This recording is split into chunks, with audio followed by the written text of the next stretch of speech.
Hi guys, so I'm gonna make a video on the Anthony Joshua Andy Ruiz fight. I did watch it.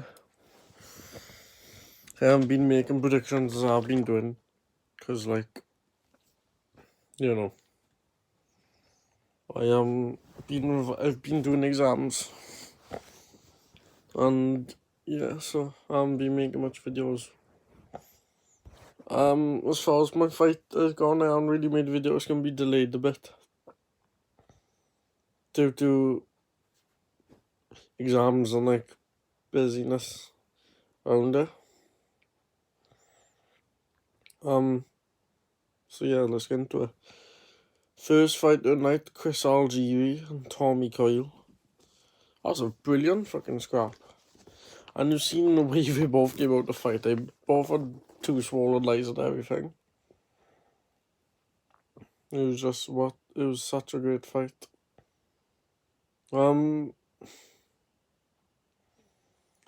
Yeah, I thought Tommy Coyle was doing good in the first 6, and then 7 and 8 he started to gas. He started to gas, and I thought that came out of nowhere.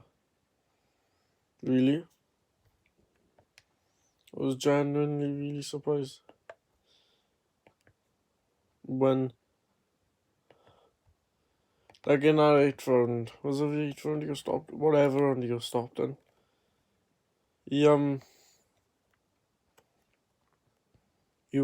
Chris Algieri was starting to connect frequently with a jab.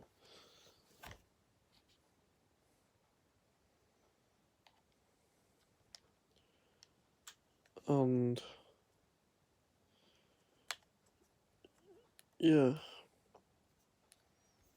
when what was his name? Forgot his trick. Jamie Moore pulled him out.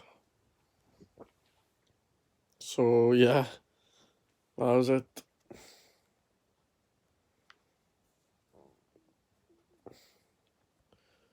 I still can't go over Anthony Joshua losing, but I'll talk about it later.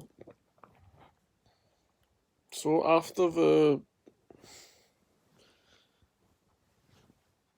Chris Algieri Tommy Coyle fight, it's not telling me about rounds he got stopped in up here. Oh well. Hey, could I just say that Austin Williams fight? That was a hell of a scrap in the first round. I thought Cody Jenkins was going to get him out there, but he didn't. But anyway, Josh Boazzi, Antonio Perman. That's the first bit of weakness I've seen from Boazzi. You know, he's when we've got a slippery fight in front of him like Perman is, then he was connecting a lot on Boazzi's turn. Fair play to him. I don't think the slippery style suits Josh Boazzi, but I thought this finish was a bit basic. It was just chucking like 1-2s in like a street fight style. But you know, if Parabon came in just over a super middleweight limits of 169 or something, I would have given him.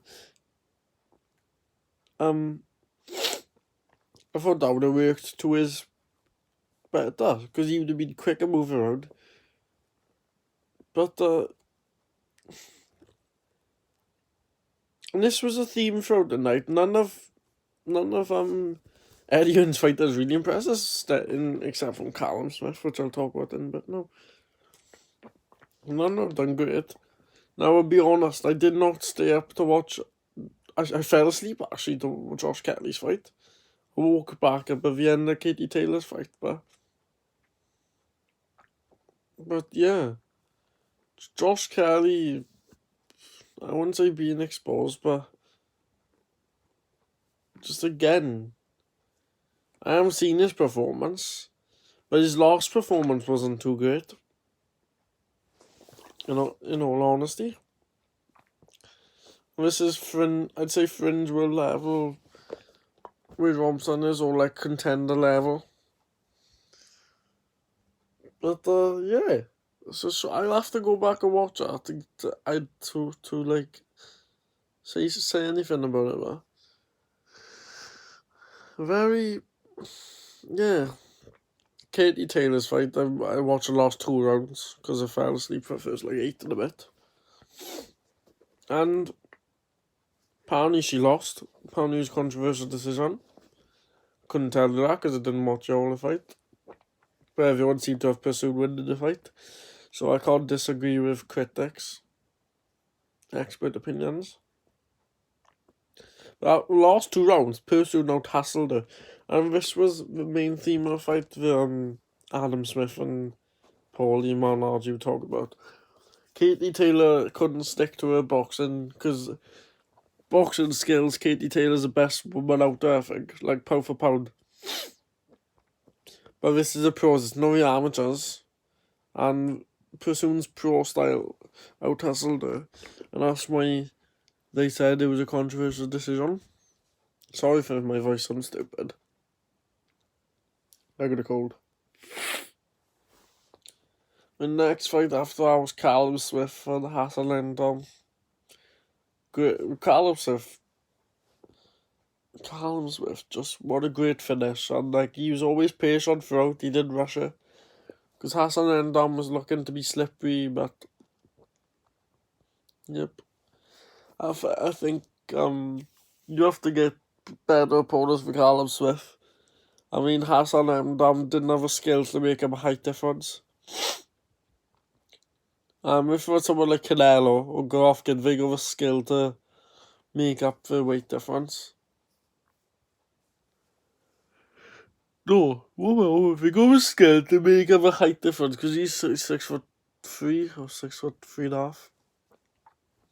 And he's just going to pick you off with those long to medium range shots all night. And he's a very good inside fighter. Which is unusual for someone that's a tall fighter. But, it's a great fight from Callum Smith. The only thing I wish I'd get better opponents now, because I thought Hassan Endon, even though he had a good win over Martin Murray, but it was debatable for win. Now we get to the main event, Anthony Joshua and Andy Ruiz. And I have a lot to say about this. Can I just say, how the fuck did one judge of Anthony Joshua up over time of stoppage? Or it was 2-0, 1 or 2. Says Bjorn Boxrec for one had him up. But what the fuck? Those judges, if they had the fight that close. Because I thought that Andy Ruiz took about 4 or 5 rounds. And he had 2 knockdowns. Andy Joshua had 1, so it'd be a 10-8 round to Andy Ruiz. So he would have been 4-2 up. It's just 2 points. So he'd have been 3 up at the time of stoppage for me. So he would have been on, let me think. No, 7, wouldn't it? But you do have the under 6. So 4-2 up is 58-56. He would have won around 10. So yeah, I would have 58-55 at the time of stoppage, Andy Ruiz. Anyway.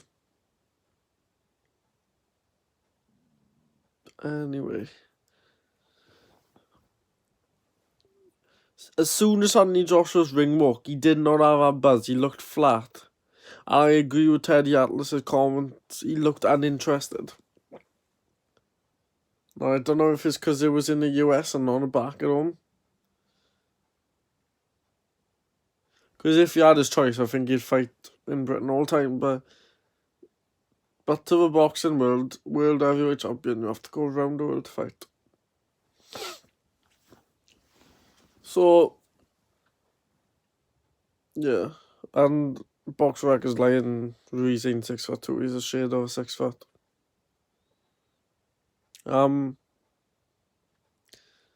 First round was close.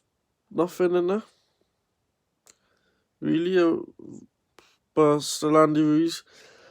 Can I say Andy Ruiz, conditioning didn't come into this fight because they were in a high output, but picks his shots very well and he's a very experienced amateur.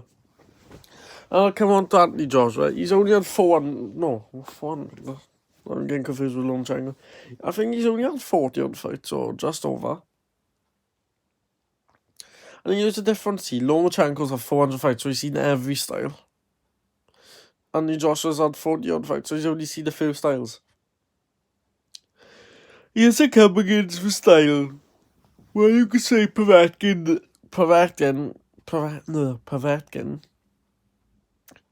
He struggled with to deal with style.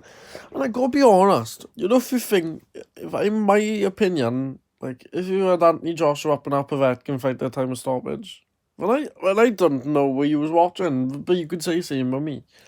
It was subjective rounds, and I had Anthony Joshua 4-2 down. And this is a common theme now.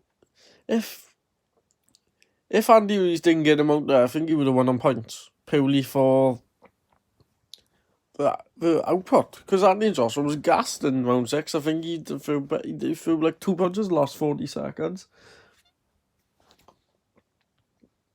So I'll talk about the result. I'll come back to what happened. Second round, it was close. Anthony Joshua was a bit better, but still thought Andy Ruiz squeezed it a bit. But you could give that to either, to be fair. So if you had a 3-all, then fair enough too. I wouldn't disagree totally, but personally I had a 4-2.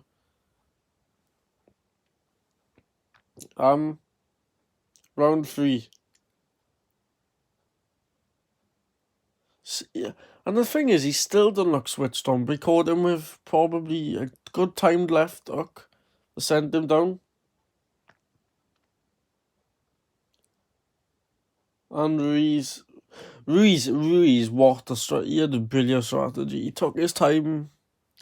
He had more composure than Anthony Joshua, because Anthony Joshua just tried to bang him out there and after I thought it was done. But trainers will tell you, and analysis will tell you, after you've knocked someone down, right, it's very important, and Tony Bellew says this, it's very important you stick to your job to set them up before the finish. And Anthony Joshua's been such a great finisher because people, after they've knocked down, they don't want to anymore. So he doesn't have to have a job. Andy Ruiz, we're scared of him. He's Mexican, well, he has Mexican parents, so apparently he's Mexican, but he's born in the US. Anyway, that's nothing to do with boxing. So, yeah, what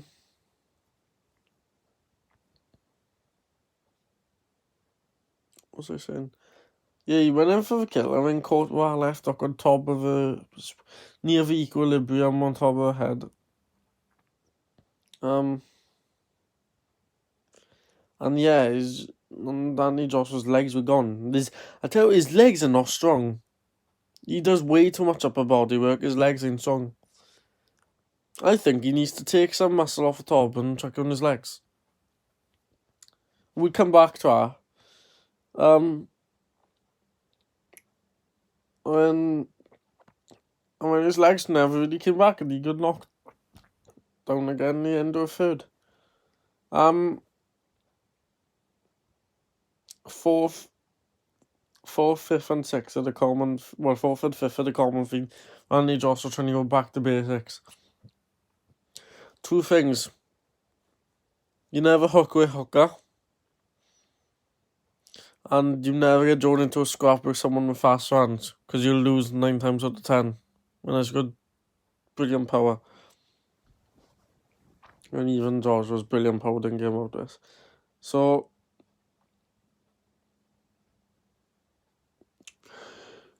yeah, 4th and 5th are the common theme of Anthony Joshua trying to go back to basics. And another thing, he was retreating, and he was on the back foot. Like, he should have been on the front foot, pressing his jab out.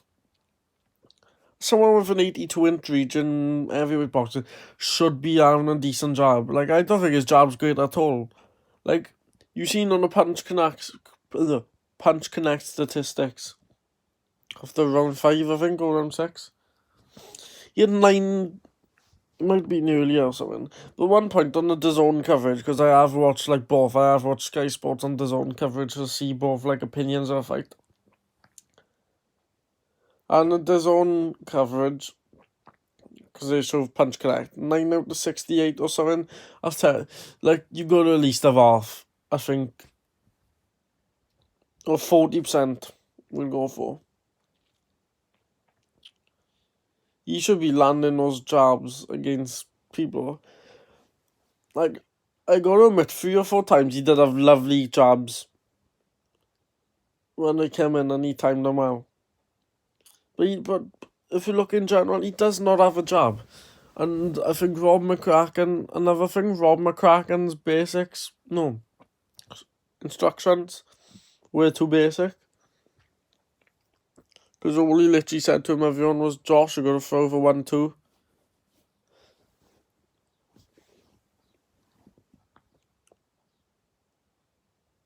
So, yeah.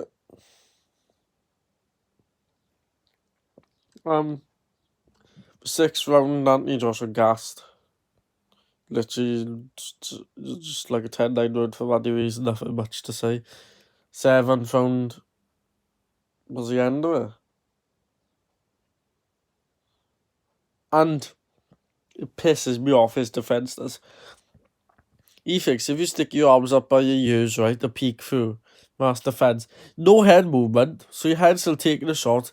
Yeah, because hands up does not always block up CO, like, it reduces the effect. But heavyweight boxing, that's probably non-existent. And yeah, it's just like, he just sticks his hands up, maybe a shoulder roll, but nothing else. So, yeah, and that's his downfall, his defence. And then after the 4th knockdown, I know it's going to sound harsh and you probably going to disagree with me, but I think he quit. And Dave Caldwell said that he spat his gum shield out, went to corner, and it should be cleaned out. You might know more than me. But I see it from a referee's point of view, where if you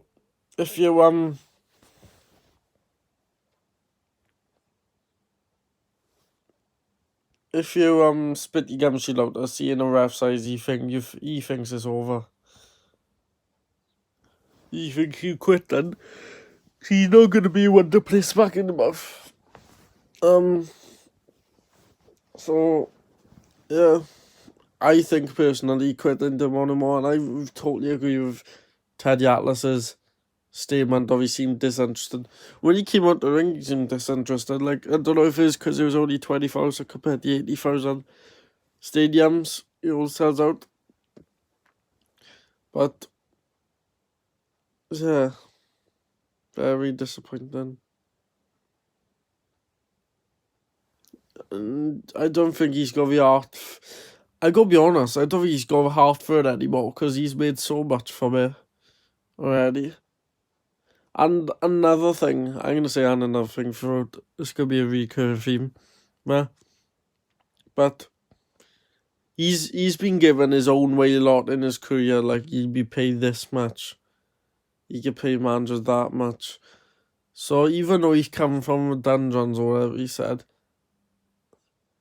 he's got the mentality of a spoiled kid now, and I didn't like it when he got knocked out for the first time. I heard like a wry smile,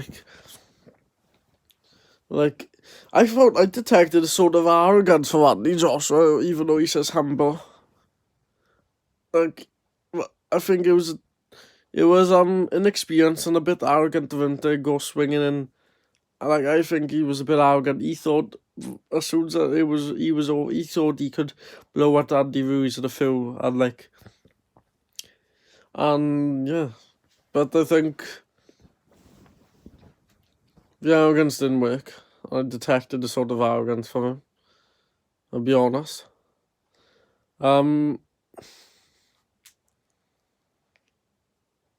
So, yeah. What was I going to say? Something else. Yeah, I think Deontay Wilder's first one not going to be. He wanted to set he wanted to make an impact, and that just wouldn't work with Andy Ruiz's style. So, where does he need to go from here? I think he needs to change trainer, to be honest.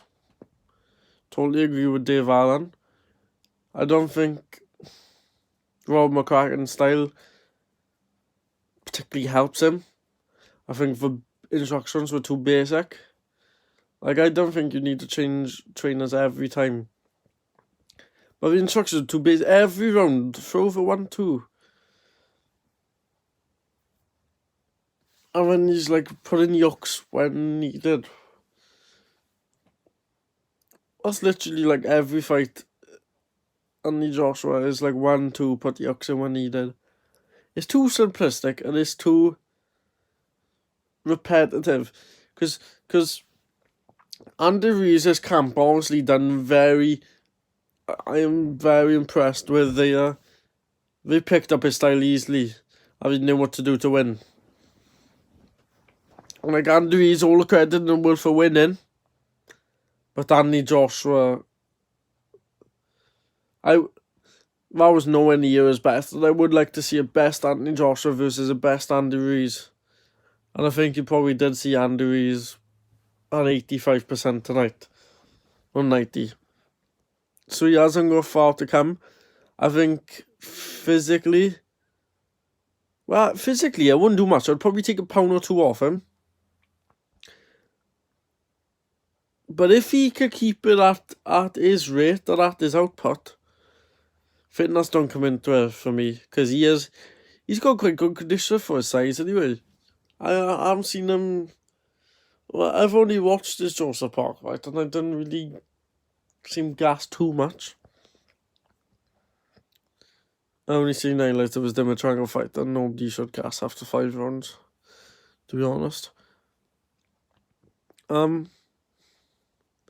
So yeah, you need to train his trainer because the instructions are too basic,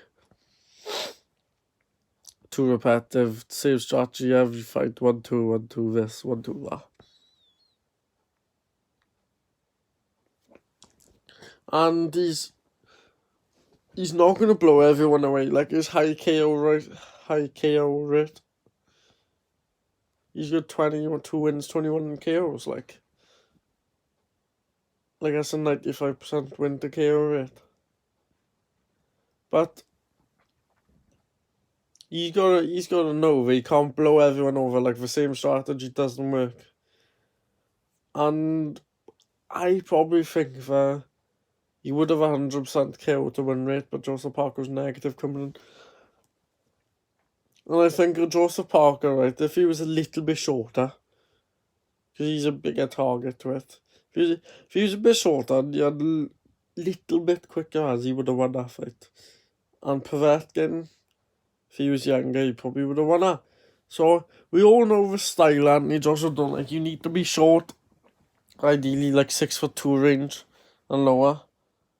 And be quick. If you're a quick heavyweight, he's not gonna like it. And do you know what? Even though Tyson Fury is feather-fisted or whatever people like to call him for heavyweights, I really do think that he could put it on Anthony Joshua and get him out there. In terms of heavyweight rankings, for a moment, I see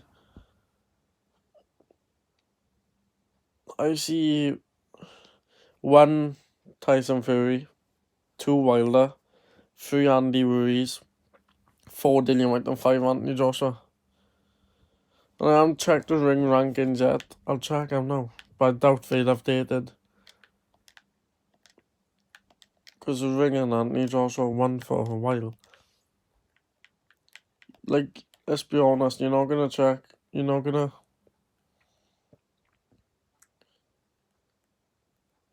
check Anthony Joshua at the top 10. He's better than he likes Kubla Pulev and stuff.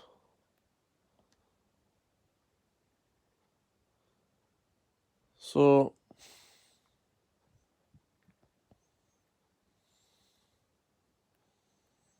what have they not updated? It's probably happened because there's only ring ratings last week. So You've got to put Andy Ruiz.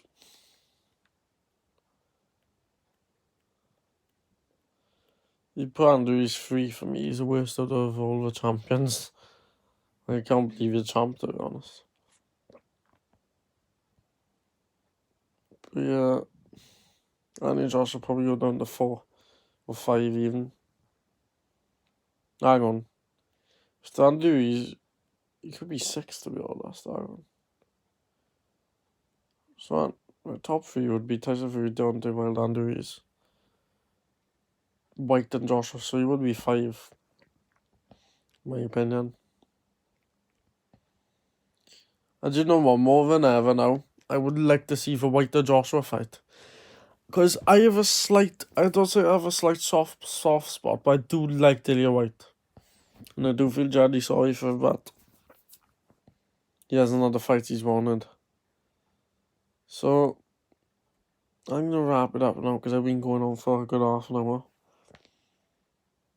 And yeah, guys, I'll be back with another one soon. But yeah, take care.